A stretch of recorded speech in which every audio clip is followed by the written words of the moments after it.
삼교리구사주의 일진사주 명리학 제1752강 시작하겠습니다.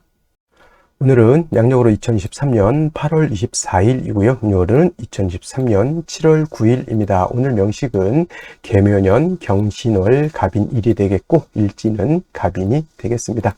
오늘 명식은 일간이 제일 중요합니다. 일간, 갑목, 일간이 되겠고요. 갑목, 일간이 태어난 월령은 신월이 되겠습니다. 신월, 금왕절인 신월에 갑목, 일간이 태어났을 때 사주를 어떻게 배합하는 것인지 알아보도록 하겠습니다.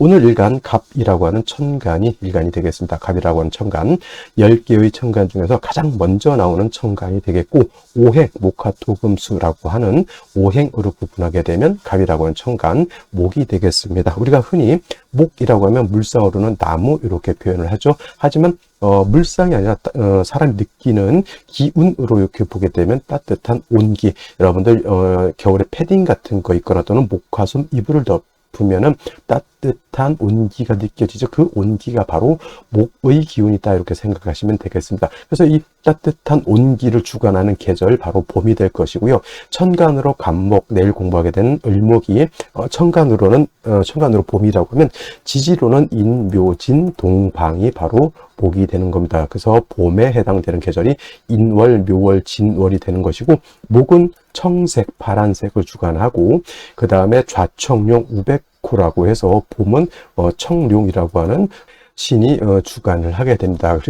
그래서 이 청룡, 좌청룡, 우백호선 신유술 서방은 백호가 되는 것이고, 좌쪽, 동쪽은 청룡이 된다. 그리고 인의, 예지, 신이라고 하죠. 오상이라고 합니다. 그래서 목이 주관하는 오상은 바로 인이 되겠습니다. 그래서 목일간들, 갑목일간들이라든가 또는 을목일간들, 꼭 을목일간이 아니더라도 사주에 목이 용신이거나 또 희신인 사람들이 대체적으로 마음이 온후독실하고 인자하고 사람들을 이렇게 배려해 주려고 하는 그런 포근한 온기를 가지고 있는 사람들이 많이 있습니다. 그래서 목이라고 하는 것, 천지금 목민관이라고 해서 국민들을 위해서 헌신봉사하는 청룡상 같은 그러한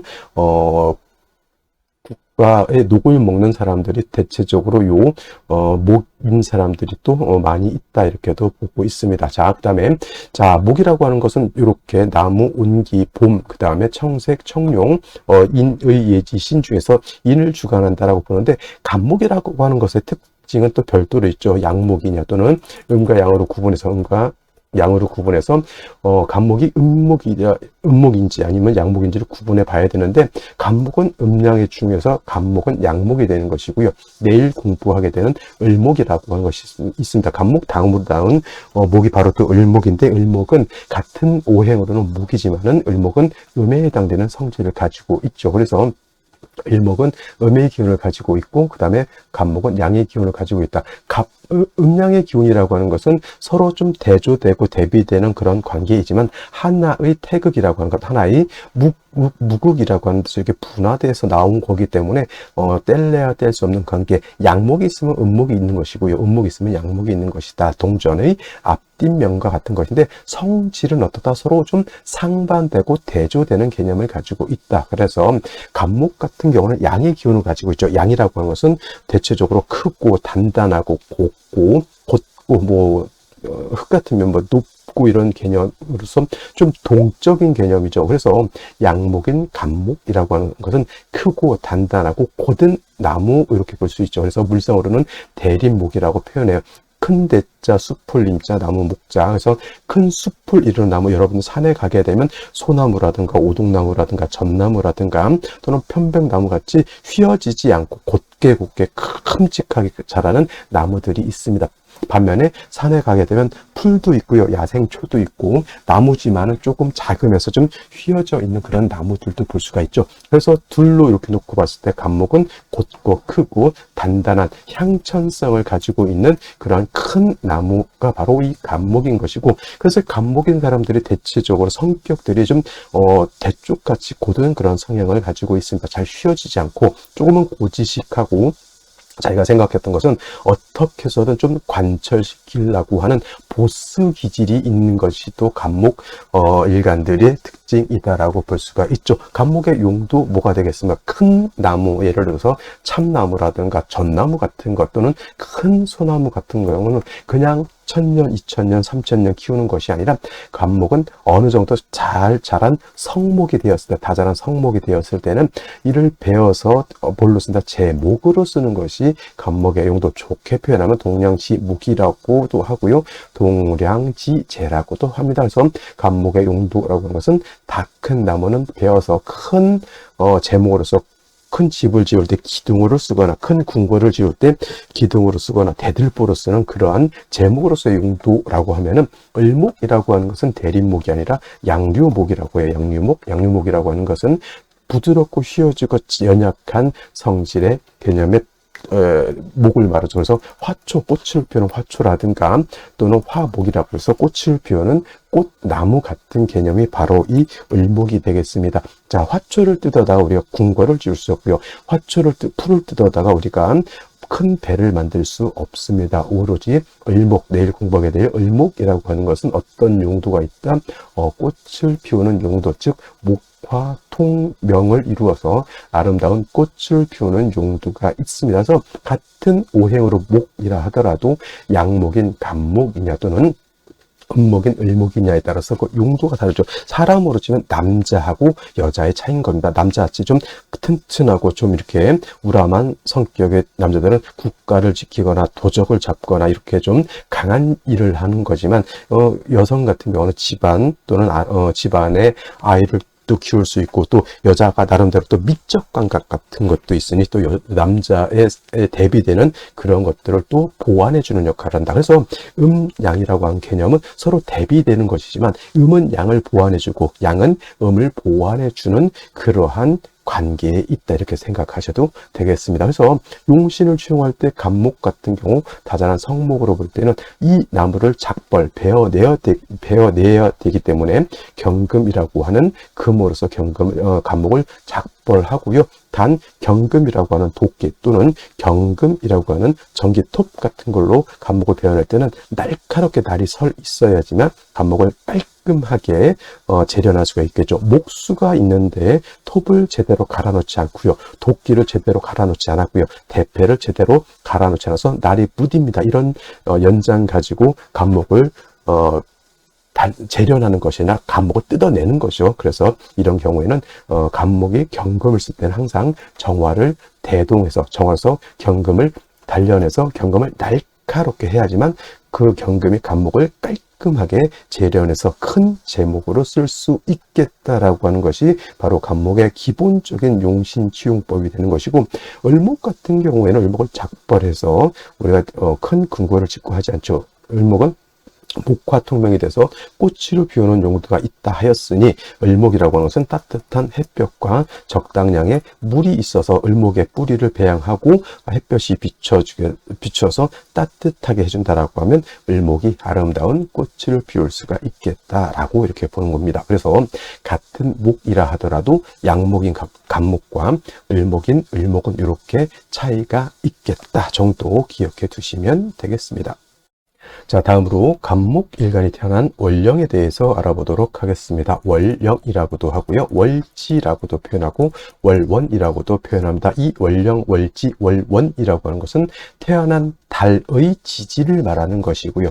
태어난 달의 지지, 월지, 월령, 월원이라고 하는 개념 안에는 계절의 개념을 가지고 있다. 춘하, 추동의 개념을 가지고 있고요. 이 안에는 왕쇠, 어느 오행이 왕하냐 약하냐 왕, 그 다음에 한열, 이 사주가 추우냐 더우냐 따뜻하냐 서늘하냐 또는 마를라 있느냐 아니면 습해져 있느냐 이런 것들을 볼 수가 있겠죠. 왕세와 한열의 개념을 가지고 있는 것이 바로 이 월령이다. 물론 시지에도 그런 개념이 없지 않아 있지만은 월이라고 하는 것은 큰 달의 개념이고 이 시지는 한 하루의 개념이기 때문에 이 시지보다는 그만큼 월령, 태어난 달이 그만큼 중요하고 계절의 개념을 가지고 있는 것은 시지는 계절의 개념이 없습니다. 계절은 오로지 월지의 몫이다라고 볼 수가 있습니다. 그리고 이 왕세와 한열이라고 하는 것은 사주 명리학에서 가장 핵심적인 단어 포인트가 바로 왕세와 한열이다라고 하는 거. 이것은 반드시 뭘 해줘야 된다? 중화를 이루어 주어야지만 어느 오행이 너무 왕해도 안 되고요. 어느 오행이 너무 약해도 안 되고 각각의 오행이 서로 견제와 균형을 잘 이루는 사주가 좋은 것이다. 이렇게 견제와 균형이 잘 이루어져 있는 사람 성품 자체가 진짜 모나지 않고 공평하고, 그 다음에 또 사람이 냉철할 땐 냉철하고, 사람이 온유독실할 때는 온유독실한 그러한 마음과 또 엄청난 해박한 지혜를 가지고 있는 사람이 될 수도 있겠다. 이러한 견제와 균형, 중화라고 하는 것이 그만큼 중요하고, 그 다음에 사주가 너무 추워도 안 되고 너무 더워도 안 됩니다. 그래서 한난조습이라고 하는 것도 너무 잘 이루어져야 된다. 사람이 너무 뜨거우면 퍼져버립니다. 사람이 너무 추우면 옹색해져 버리죠. 거기다가 더운데 건조하다, 이거 큰일 나는 것이고요. 추운데 한습하면 더 추워지겠죠. 그래서 한난 조습도 잘 중화가 이루어진 사주가 좋은 것이다. 이러한 관점에서 사주를 보시면 크게 어렵지 않을 것이다. 뭐 신살 이런 거 자꾸 보시지 마시고, 사주라고 한 것, 왕세와 한열의 균형이 그만큼 중요하다는 생각을 하시면 될 것 같고요. 태어난 월을 보게 되면 신월이죠. 절기를 보게 되면, 신월의 절기는 뭐가 있습니까? 입추와 처서로 이렇게 있습니다. 이 입추와 처서 중에서 중요한 개념은, 입추가 중요한 개념을 가지고, 입추가 되어야지만 전달인 미월에서 지금의 신월로 이렇게 전환이 되는 것이고요. 그 다음에 계절로는 늦여름에서 지금 가을로 이렇게 전환이 되는 것이다. 그래서 신월이 되면서부터 신유술월이라고 하는 가을로 접어들게 된다. 그 다음에 신유술월은 금이 왕한 금왕절이죠. 인묘지는 목이 왕한 목왕절, 그 다음에 해자축은 수가 왕한 수왕절, 그 다음에 사오미월은 화가 왕한 화왕절이 되죠. 신유술 금이 왕한 계절, 금이 득령한 계절이면서 특히나 신월은 금의 임관지가 되는 것이고, 그 다음에 유월 같은 경우에는 유월은 금의 제왕지가 이렇게 되다 보니 신월과 유월이 12달 중에서 가장 금이 왕한 계절. 단 여러분들 금이 왕하다라고 하면 금이 왕하겠다 이렇게만 생각하지 마시고요. 금은 수를 생하는 역할을 하게 되니 금이 왕하면 자연적으로 수가 세력을 얻게 되는 것이고, 금은 어떻게 됩니까? 목을 극하게 되니 금이 왕할수록 목은 약해지는 것이고, 그 다음에 토가 금을 생할 때 금이 왕해지면 토는 더욱더 약해지게 된다라고 하는 것까지 유추해서 알아두셔야지 사주를 볼 때 여러 가지 다각적인 방면에서 사주를 생각하고 추론해 볼 수가 있는 겁니다. 자, 신월이라고 하는 계절, 이러한 계절인데 태어난 일간이 뭡니까? 금방 말했던 간목이죠. 간목이 신월에 태어나게 되면 아까 말씀드렸던 것처럼 금이 목을 극하게 되니 신월의 목은 어떻게 되겠습니까? 신약하겠죠. 신약. 특히나 신월의 간목은 포태법으로 절지가 되는 것이니 굉장히 약하지만은, 우리가 계절적으로 봤을 때 신월, 그 다음에 신월과 유월, 수월도 마찬가지겠지만 특히나 신유월은 가을이죠. 가을. 나무는 봄에 꽃을 피우고요. 여름에 봄에 꽃과 싹을 피우고 여름에 결실을 어느 정도 맺은 다음에 이 가을이 되면 결실을 맺고 나무는 어떻게 된다? 노목이 된다. 이렇게 보였던 이제 늙은 나무, 다 자란 성목으로 본다라고 하는 것이죠. 그래서 가을 되면 큰 나무는 작벌해서 그야말로 제목으로 쓰고요. 작은 나무는 뭘 합니까? 전지를 하죠. 전지. 쓸데없는 가지들을 이제 끊어내서 올 겨울에 겨울을 잘 지내고 내년에도 튼실한 나무로서 결실을 맺을 수 있도록 가을에 이제 이렇게 전지를 한다라고 하는 개념입니다. 그래서 제목으로 쓰기 위해서는 신월의 유월의 간목이 신왕해야 되겠죠. 신왕하면 신왕할수록 제목이 어떻게 되면 큰 제목으로 쓰이는 것이지만, 신약하면 그냥 전지하는 개념, 아니면 진짜 신약한데 금이 왕하게 되면 이때는 그냥 그야말로 부직갱이로 화목으로서 땔감으로밖에 쓸 수가 없게 됩니다. 그래서 신월이라든가 유월의 간목이 동량지목으로 쓰기 위해서는 반드시 일간이 신왕함을 요한다, 이렇게 보시면 되겠습니다. 그래서 일단 중요한 것은 간목이 신월에 태어나게 되면 일간은 약하고 칠살이 망하죠. 이렇게 해서 저 간목을 배워서 배워서 동량심으로 쓰기 위해서는 원령 자체에서 칠살 경금이 왕하기 때문에 반드시 정화를 이용해서 경금을 갖다가 단련함이 필요하다라고 보시면 되겠고, 이런 경우에 지지로 뭐 인목이라든가 인목 또는 묘목 등이 있어서 하다못해 해수 정도 이렇게 있어서 간목이 뿌리를 내릴 수 있다라고 하면 이때야말로 뭐다? 간목이 큰 제목으로서 쓸 수가 있겠다. 예를 들면 정화가 투출하게 되면 정묘시가 되거든요. 이런 경우 예를 들어서 경금까지 투출되어 있다. 이거 명리서에 뭐라고 되어 있냐면 일간이 왕하고 신왕하고 신왕 살고 유제면 출장 입상이다. 출장 입상이다. 이렇게 표현을 합니다. 뭐냐면 출장 입상, 이건 뭐냐면 일간이 왕하고, 여기서 신왕이라고 하는 것은 일간이 왕하다라는 뜻이고, 살고라고 하는 것은 칠살이 왕하다라고 하는 것이고, 유제라고 하는 것은 제함이 있다. 정어로서 경금을 이렇게 단련하게 되면 일간도 왕하고 그 칠살도 왕하고 그 칠살을 내가 다스릴 수 있는 힘까지 얻게 되면 나가서는 출장이죠. 출상이 아니고 출장 입상이라고 해서 나가서는 명장이 되는 것이고 들어와서는 명재상이 되죠. 옛날 김종서 장군 같은 그러한 들어와서 명재상, 나가서는 명장수, 오랑캐들이 덜덜덜덜 떨었다고 하는 그러한 사람이 되는 것이죠. 부귀 영화를 크게 얻을 수 있는 그런 구조가 되는 겁니다. 그래서 신월의 간목은 정화 경금을 쓰되 일단 일간이 왕하면 왕할수록 좋다.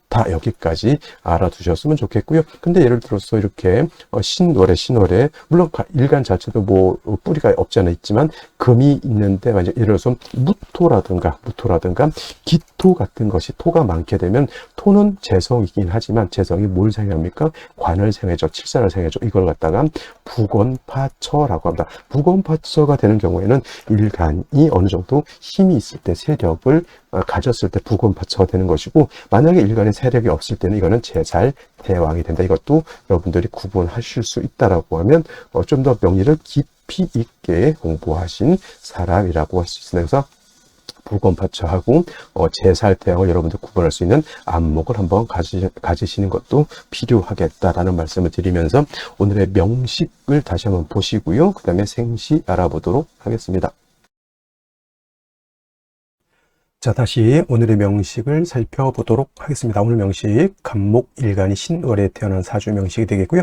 사주 볼 때 일간과 원령 굉장히 중요하고, 세 번째로 우리가 살펴볼 것, 격국이라고 하는 것도 살펴볼 필요가 있겠습니다. 격국이라고 하는 것은 사주가 어떻게 구성되어 있느냐, 어떻게 짜여져 있느냐를 놓고 보는 것인데, 국가로 따지면 이제 예를 들어서 이 나라가 민주주의 국가인지 아니면 공산주의 국가인지 사회주의 국가인지 아니면 전체주의 국가인지 어떤 국가의 틀을 말하는 것이죠. 격국이라고 하는 것은 그 사주의 그러한 틀을 말한다, 이렇게 생각하시면 되겠습니다. 그래서 오늘 일간 양목이 될 것이고요. 양목, 그 다음에 월지에 있는 신금이라고 하는 것은 양금이 되겠죠. 그래서 일간과 원령과의 관계는 양대 양이 되는데, 월지는 금이라고 하는 것이 목을 극하는 관계, 나를 극하는 금금 목의 관계가 돼서 월지는 그 관성이 나를 극하죠. 극아자라고 표현하고요. 그래서 나를 극하는 것은 육신으로 보면 관성이라고 표현을 합니다. 관성. 자, 관성은 다시 정관과 편관으로 이렇게 표현이 되고, 편관은 다시 칠살이라고도 이렇게 표현을 하는데,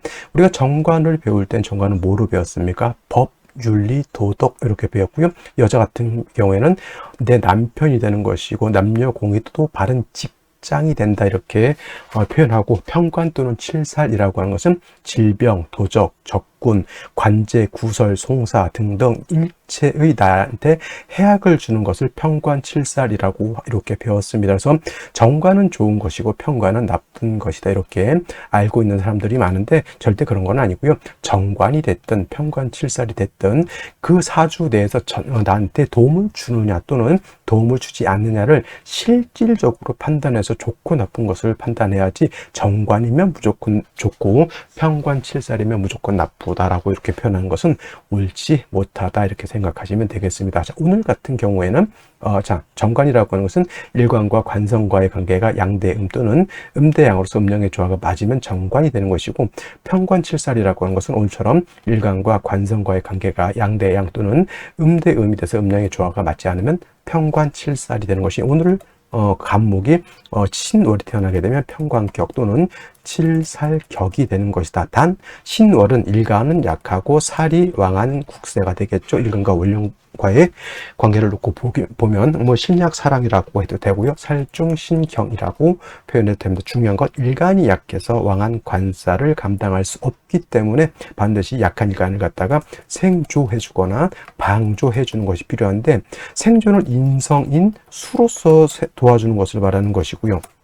그 다음에 방조해준다라고 하는 것은 간목 입장에서 비경겁제인 같은 목으로서 도와주는 것인데, 상황에 따라서 수가 필요한 경우도 있고 상황에 따라서 비경겁제가 필요한 경우도 있는데, 신월의 간목이라고 하는 것은 말씀드렸던 것처럼 일간이 왕하고 살도 왕하고 재암이 있으면, 즉 신왕, 살고 유제가 아니고 제가 되겠죠. 유제면 이거는 출장입상이라고 그랬죠.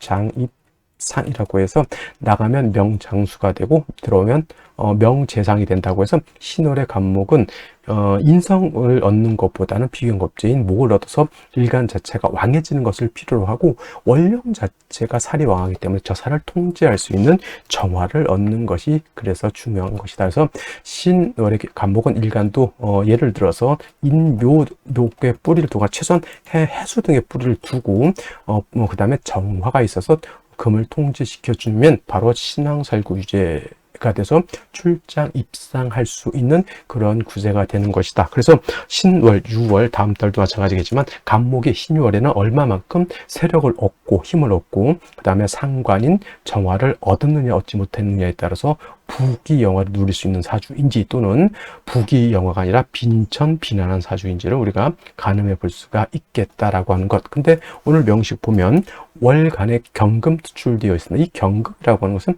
신중에 있는 경금이 투출되어 있는 것이죠. 일간 자체가 신월만 놓고 봤을 때 일간이 약하고 살이 왕인데, 경금이 투출하게 되면 상대적으로 일간은 더 약해지면서 칠살은 더욱 왕해지게 되는 그런 상황이 되는 것이고, 월 연간에 보면 개수가 투출되어 있죠. 개수라고 하는 것은 인성을 말하는데, 그렇다고 해서 이걸 정인격으로 보지는 않습니다. 임수가 투출하면 편인격은 되겠지만은 개수는 그냥 정인이 천간에 투출된 거고 격 자체가 바뀌긴 하죠. 이렇게 되게 되면은 뭐가 문제냐면, 이거는 상관 제사를 해야 되는 사주가 그냥 살인 상생이 되는 구조. 물론 살인 상생 자체가 나쁘다라고 보는 건 아니지만 신월의 간목은 살인 상생보다는 제사라는 것이 국세가 더 크다, 이렇게 볼 수가 있겠고, 연지 있는 묘목, 간목이 뿌리를 얻었죠. 말씀드렸던 것처럼 신월에는 인묘목 등의 뿌리를 얻어서 일간 자체가 왕해지는 것을 좋아한다라고 말씀을 드렸고, 문제가 어디서 발생을 하느냐?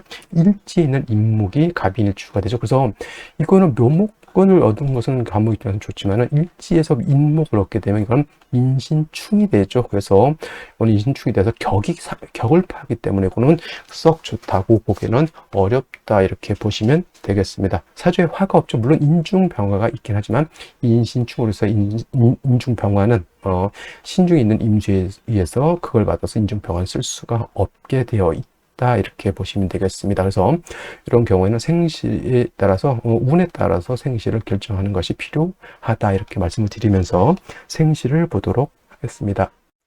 자, 그러면 생시를 보도록 하겠습니다. 제일 먼저 갑자시를 보도록 하죠. 갑자시. 자, 갑자시가 되게 되면은, 자, 신월에 경금 투출되어 있고 개수 투출되어 있죠. 수가 세력을 얻으면 얻을수록 가을인 신월의 수가 많을수록 사주가 어떻게 됩니까? 산습해지게 됐죠. 그래서 신월의 간목은 일간도 왕하고 일단 정화든 병화든 화를 보는 것이 필요하겠다. 특히나 여명으로 태어났을 때는 운이 금수운으로 행하게 되기 때문에 화를 보는 것이 굉장히 필요한데, 여명으로 태어났을 때 좀 조심해야 될 것, 원국에서 인신충이 되는데 초년 5대운 때 묘유충까지 겹치게 되다 보니 이거는 좀 좋지 못하다라고 볼 수가 있겠습니다. 그래서 화를 보는 것이 필요한데 인중병화 인신충으로 깨져 있기 때문에 이 사주는 화가 굉장히 부족한 사주가 되는 것이고, 병인시가 되게 되면은 요 인신충 우리가 구제할 수는 없습니다. 구제할 수는 없는데, 다시 간목 입장에서 녹을 얻어서 일간은 약하지 않다. 일간은 굉장히 왕하죠. 병화를 얻었기 때문에 조우도 수가 있는 그런 상태가 되는 것이다. 단 사주 자체가 인신충이 되어 있기 때문에 금수의 기운은 오히려 목화가 되죠. 그래서 병인시 또는 정묘시가 됐을 때는 상대적으로 이거는 금왕절인 신월이라 하더라도 수금수가 좀 세력을 잃게 되는 것이다. 그래서 정묘시 병인시가 됐을 때는 금수운으로 가는 것이 좋겠지만 역시나 여명으로 갔을 때는 초년 오대운 때 이 묘유충 되는 것 요것은 조금 좋지 못합니다. 그리고 무진시가 되게 되면은 이거는 뭐 금왕절에 인신충이 된다 하더라도 다시 재성인 토가 금을 생해주는 구조, 역시는 인신충을 해서 화가 부족한 상태에서 이러한 경우에는 목화운으로 가도 제가 봤을 때는 썩 좋아 보이지 않고요, 금수운으로 가도 화가 부족하기 때문에 썩 좋지 못하다. 차라리 금수운으로 갈 것이면 차라리 이 병인시 또는 정묘시가 되는 것이 좋겠고요. 만약에 목화운으로 간다라고 하면 차라리 이런 경우에는 수를 얻는 것이 좀 더 바람직하겠다, 이렇게 보시면 되겠습니다. 기사시가 되게 됐을 때는 역시는 이제 사화를 얻었죠. 이것도 인신충이 되어 있기 때문에 금수가 부족하다라고 하는 것, 목화운으로 가면 이것도 좋지 못한 구조. 경호시, 신미시 마찬가지로 이거 인후 회국이 된다 하더라도 인신충을 모면할 수는 없습니다. 신월에 경금 2개가 투출되어 있죠. 이거는 일간도 어느 정도 세력을 얻었고 5화까지 있기 때문에 나름대로 국세 자체는 갖춘 것으로 볼 수 있겠다. 그러면 이거는 금수운이 좋을까요? 목화운이 좋을까요? 전체 큰 틀로 봤을 땐 저는 금수운이 조금 더 낫다라고 보지만 역시 초년에 묘유충을 당하는 것은 제 입장에서는 나쁜 것으로 보지만 그래도 뭐 이렇게 5화까지 얻었기 때문에 뭐 잘만 키운다라고 하면 뭐 크게 문제가 있지는 않을 것이다 라고 볼 수는 있겠습니다. 인신시가 되면 뭐 이제 신금 2개 인목 하나라서 어떤 분들이 이자불충이라는 말을 하시는 분들도 있는데 금왕절 이건 충이 되죠. 안 될 수가 없습니다. 수도 있기 때문에 금수보다는 이거는 목화운으로 가는 것이 좋겠고 개유시 또한 목화운으로 가는 것이 좋겠습니다. 자, 오늘은 여기까지 설명드렸고요. 목요일 좋은 하루 되시기 바랍니다. 자, 여명으로 다시 한번 강조하지만 여명으로 태어났을 때는 초년 때 요 묘유충 되는 것을 잘 살펴보시기 바랍니다. 자, 여기까지 설명드리고요. 저는 내일 또 찾아뵙도록 하겠습니다. 감사합니다.